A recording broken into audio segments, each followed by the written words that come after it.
اپنی زبان کی حفاظت کرو.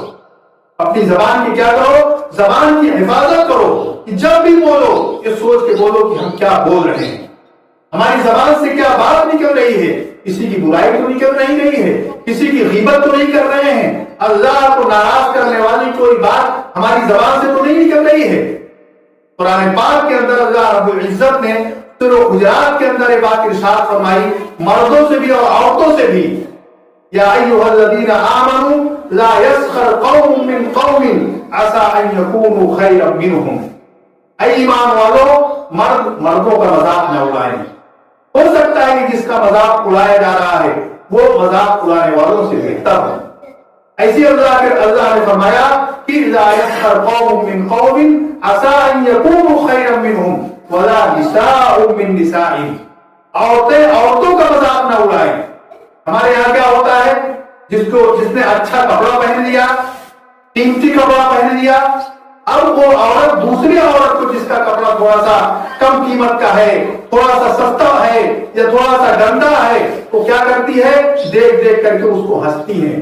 4 عورتیں اکٹھا ہو گئی اور ایک عورت کا مذاق اڑانا شروع کر دیا. یا زیور اچھا پہن لیا تو اب جس کے پاس اچھے زیور نہیں ہیں، جو غریب عورت ہے، اس کو حقارت کی نگاہ سے دیکھتی ہیں، اس کا مذاق اڑاتی ہیں، کبھی نگاہوں سے، کبھی اشاروں میں، کبھی اپنی زبان سے. یہ سب ہوتا ہے ہمارے یہاں. تو اللہ نے فرمایا کہ عورتیں عورتوں کا مذاق نہ اڑائیں. یا اور کیوں؟ کوئی کمزور ہے، غریب ہے، تھوڑا سا اس کے اندر کوئی عیب ہے تو اس کے عیب کی وجہ سے اس کا مذاق اڑانا اور اس کو حقیر و معمولی سمجھنا، اللہ نے منع فرمایا کہ کوئی عورت کسی عورت کا مذاق نہ اڑائے، اس لیے کہ تمہیں نہیں معلوم ہے کہ اللہ کے ہاں اس کی کیا قیمت ہے، اللہ کے ہاں اس کا کیا مقام ہے، اللہ کے ہاں اس کا کیا مرتبہ ہے. تمہیں اس بات کی خبر نہیں ہے. وَلَا نِسَاءٌ مِّن نِّسَاءٍ عَسَىٰ أَن يَكُنَّ خَيْرًا مِّنْهُنَّ وَلَا تَلْمِزُوا أَنفُسَكُمْ. اور دیکھو اپنے اوپر عیب نہ لگاؤ، یعنی اگر کوئی عیب ہے، کوئی کمی ہے تو اس کا اظہار نہ کرو، زبان سے اس کے عیب کو ظاہر نہ کرو. آج ہمارا حال یہ ہے کہ ہم اگر کسی کے اندر تھوڑا سا عیب پا جائیں تو اسے ہم اپنی مجلسوں میں، اپنے گھروں میں جہاں بیٹھتے ہیں اس کے عیبوں کو بیان کرتے ہیں، اس کی برائی کرتے ہیں. اللہ کے رسول نے ارشاد فرمایا جو کسی کے عیب کو چھپائے گا قیامت کے دن اللہ رب العزت اس کے گناہوں اور اس کے عیبوں کو چھپائے گی. من ستر مسلما سترہ اللہ یوم القیامہ.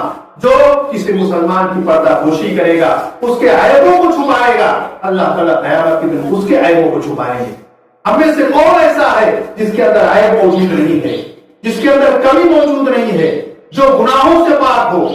بس کسی کا چھپا رہتا ہے، کسی کا کھل جاتا ہے. لیکن ہمیں اور آپ کو یہ چاہیے کہ اگر ہمیں کسی کا عیب معلوم ہو گیا، کسی کا گناہ معلوم ہو گیا، کسی کی کوئی غلطی معلوم ہو گئی تو اس کو ہم چھپانے کی کوشش کریں، اس کو ہم بے عزت اور بے رسوا کرنے کی، اس کو رسوا کرنے کی کوشش نہ کریں، اس کو ذلیل کرنے کی کوشش نہ کریں. آج ہوتا یہ ہے کہ ہم کسی کے گناہ کو، کسی عیب کو بیان کرتے ہیں تو نیت ہماری یہ ہوتی ہے کہ وہ گناہ سے باز آئے یا نہ آئے، اس کی غلطی ختم ہو یا نہ ہو، لیکن وہ ذلیل ہو جائے، رسوا ہو جائے، لوگ اس کو حقارت کی نگاہ سے دیکھنے لگیں. تو اللہ رب العزت نے فرمایا وَلَا تَلْمِزُوا أَنفُسَكُمْ. دیکھو تم اپنے اوپر عیب نہ لگاؤ. ظاہر کہ اپنے اوپر کون عیب لگاتا ہے؟ ہم یہ کہیں گے کہ ہم برے ہیں، ہم چور ہیں، ہم جو ہے نادان ہیں؟